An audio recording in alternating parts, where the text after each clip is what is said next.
So, this is the face behind all the Joey Badass beats, the J Dilla type beats, the MF Doom type beats. Yeah, that was me. And obviously you've liked them because they racked up some views on this account. One of them has got over 1k, which I'm extremely thankful for. But yeah, I thought I would make a breakdown of one of my beats. And actually, I asked AI to help with this beat. I asked Chat GPT, how can I make a boom bap beat? Explain in detail. Now, I'm an experienced boom bap producer, so I obviously know everything they said. I thought they would give me some tips, but nah, they just...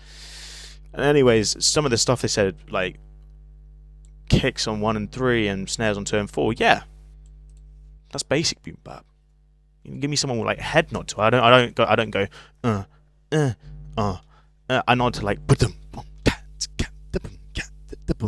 you know, stuff like that. It gave some nice, you know, places to get it, like it's Tracklib, vinyl records, you know, YouTube. It didn't say YouTube. YouTube's great. YouTube's got everything on it. Yeah, great. Good some mixing and mastering tips. Good tips. I mean, but come on, it's AI. Like, how good's it really gonna be? I was gonna hop on the trend saying, oh, it might be good, but nah, it wasn't. So, anyways, this was the track I created. Oh, you thought I was going to play it to you. Oh, you're silly. No, so you're going to have to wait to the end of the video to hear it. But this was the first sample I heard. And it was this bit right at the start, actually. You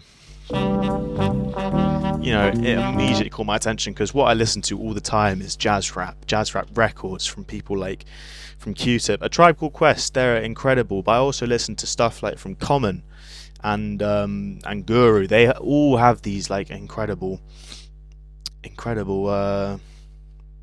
sax samples and all this brass instruments. Yeah, incredible. And it immediately caught my attention because they've always got this sort of repetitive jazz, you know, sax sample, especially in I think it's called On the Rise by Blabbermouth. That was one of my favorite songs for a long time. And it had this sort of repetitive sample in it. That's what immediately caught my attention in this sample, and that's what I eventually used. I used it in a way where I kind of altered the time signature a bit so it became syncopated, and it gives this nice bounce. I also did some really harsh EQing just to get this sort of saxophone sample out of it. Otherwise, without it, it would sound like...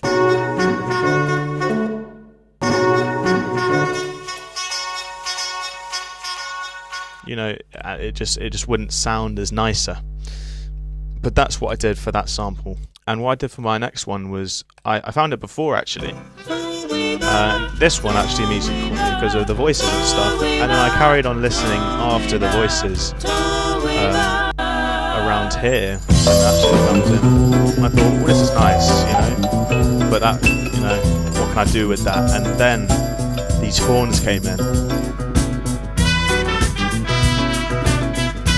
Really just creates a really nice vibe, isn't it? And I immediately thought, that's what I'm going to use for the hook. That is going to be the hook. You know, that's going to be funky, and you know, it's catchy, catchy tune. And then of course afterwards, it's got this piano, and I thought, well, that's brilliant. We can remove the horns for the verses and keep it in for the hook.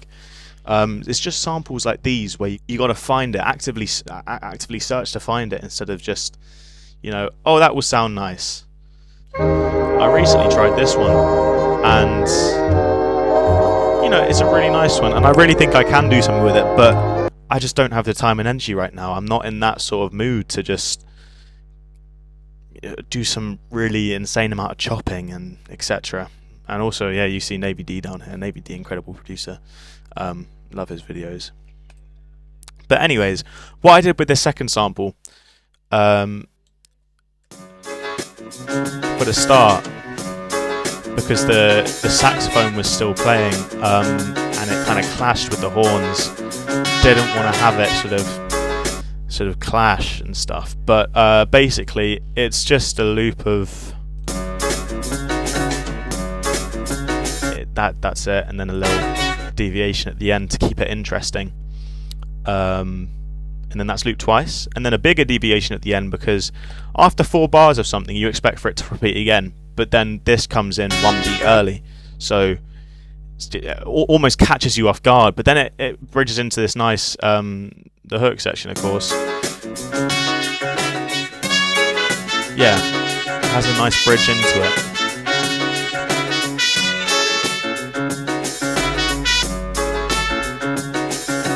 And also what I've done with this as well, I've done again some harsh EQing, taking out this low end. So I boosted this ever so slightly so I can get more of a sound out of it, and then took away some of the high end, because I don't like the hi-hats being present and all of that high frequency nonsense. I have this little dip here. I learnt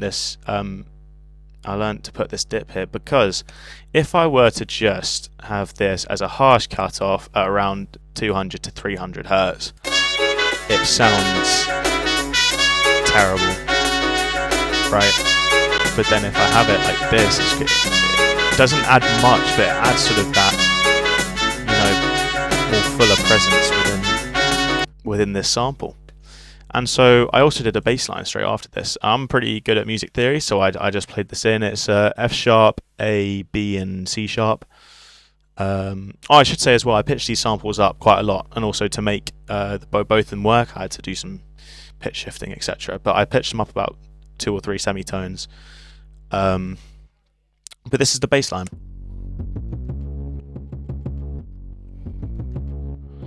I added some saturation on this. It's a great saturation knob, just one, just to sort of get that more presence in the high end. EQ, literally boosted it at 200, and a tiny little boost. I should make that bigger actually, up here, just to make it punch a bit better, because it is really punchy. This bass. Of course, when I was asking Chat GPT what to do with the drums, they said 4 on the floor. That's not what I want to do. So I made this. When you're making boom bap, it really doesn't have to be tricky. It doesn't have to be this intricately made sort of. It can be really, really simple. One thing you do have to take into mind though, you do have to play it in yourself. You can't be programming this all quantized and stuff. As you can see, if I go in here, I've got notes that are less, but if you go and really closely look, none of this is on time. I played that one in really well, but pretty much none of it's on time, because I didn't quantize anything, and I played it in all by hand. And I get that if you're doing it on a keyboard, see, I've got my Akai Mini keyboard, but if you're doing it just on your computer keyboard, I can see how that can be tricky. But you gotta make some sacrifices to to do this. And then ChatGPT said add some things, really. So that's what I did. Some Street Fighter effects. Perfect. I love that perfect. And I added the Dilla siren at the start, really. And it cut off as well, because I quite like that sort of snap cut off, not go back down, because everybody expects it to sort of cut off. You gotta have some deviation in there, switch it up a little bit. And after I added all that, really, it was just kind of the mixing, as you can see, sounds up and down, and then I kind of just came out with this. Perfect.